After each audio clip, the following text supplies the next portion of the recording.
Hey everyone, and welcome. Today, we're going to talk about something we all know and love food. But we're going to look way beyond just what's on our plates to really understand what it all means. Just picture this for a second. It's a beautiful, sunny day. You can hear your friends and family laughing, and you can smell that amazing, smoky scent of a cookout wafting through the air. We've all been there, right? But have you ever really stopped to think about what makes that simple ritual so special? Okay, so let's break it down. On the surface, an American barbecue is just an outdoor party where you grill some food, usually for a special occasion. But really, it's so much more than that. It's a tradition that's all about community and celebration. And like any good tradition, it's got its own lingo. So to really get what a cookout is all about, let's quickly go over a few key words you're going to hear around the grill. First up, we've got marinate. This is that all-important first step, soaking your meat in a sauce packed with flavor. It's the secret to making sure every single bite is juicy and delicious before it even gets near the fire. And of course, you can't have burgers and hot dogs without the buns. They come in two classic shapes, right? You've got the round ones, which are the perfect little stage for a hamburger patty, and then the long, folded ones that hug a hot dog just right. Now, when you're feeding a bunch of people, you're going to hear this word a lot, dozen. It's just a simple way of saying a group of 12. It's how we buy everything from buns to eggs.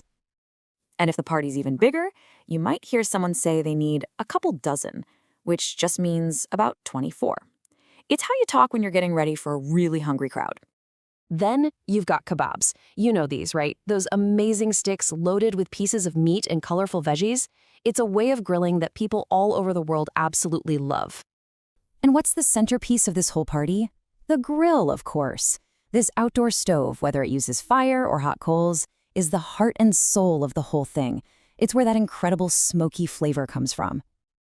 So we've talked all about this one specific meal, but this whole ritual around the grill, it really points to something way bigger. It makes you step back and ask a really basic question. What is food anyway? All right, so let's zoom out. We're moving beyond the backyard grill to explore the real fundamentals of food, what it is, what it's made of, and why it's so important in our lives. When you strip it all down, what is food? Well, it's pretty simple. It's what keeps us alive. It's the energy that lets us move, the building blocks that help us grow, and the foundation for our health. Bottom line, it's our fuel. And that fuel isn't just one thing. A balanced diet needs a mix of stuff. You need the big things like carbohydrates, proteins, and fats for energy, and you also need the small stuff like vitamins and minerals to make sure everything inside your body is working the way it should. Here's another way to look at it. We can pretty much sort all food into three big buckets. You've got natural foods, like an apple you pick right off a tree. Then there are processed foods, which have been changed somehow, like turning wheat into bread. And finally, you have cooked foods, like that grilled chicken we talked about, which is transformed by heat. But come on, we all know it's not just about science and survival, right? It's about people. It's tied up in our culture and how we connect with each other.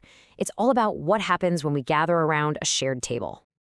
I mean, this quote right here, it just hits the nail on the head. Food isn't just fuel. It's how we experience other cultures, it's how we celebrate our traditions, and it's literally the thing that brings us together. It's a language we all understand. Just think about it for a sec. Every single culture tells its story with its food. For Italy, it's pizza and pasta. For Japan, it's sushi. For Mexico, tacos.